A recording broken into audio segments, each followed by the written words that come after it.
dalam demokrasi mencoblos itu karena pilihan. Kalau ada yang mencoblos karena paksaan, ini bahaya. Kalau ada yang mencoblos karena imbalan, itu juga bahaya, itu merusak. Nah, kalau ada peristiwa-peristiwa seperti itu, biasanya terjadinya sebelum pencoblosan, itu bisa merusak kualitas demokrasi kita.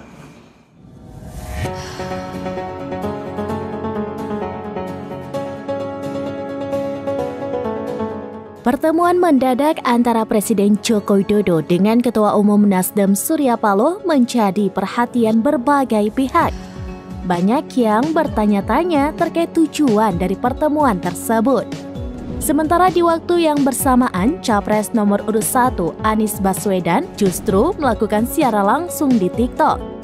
Anies melakukan siaran langsung di TikTok bersama kedua anaknya, Tia dan Michael, pada Minggu 18 Februari 2024 malam. Siaran langsung itu dilakukan kala Surya Paloh merapat ke istana menemui Jokowi mulai dari sekitar pukul 18 waktu Indonesia bagian Barat.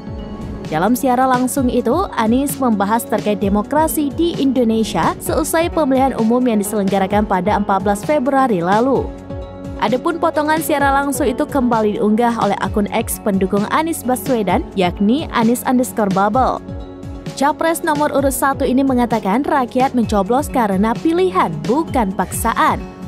Anies mengatakan jika ada serangan fajar hingga intimidasi sebelum pencoblosan sama saja dengan merusak demokrasi.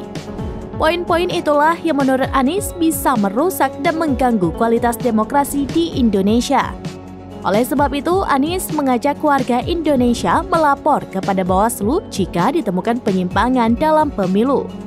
Kemudian, ia menegaskan anak muda di Indonesia memiliki potensi besar di antara pemilu.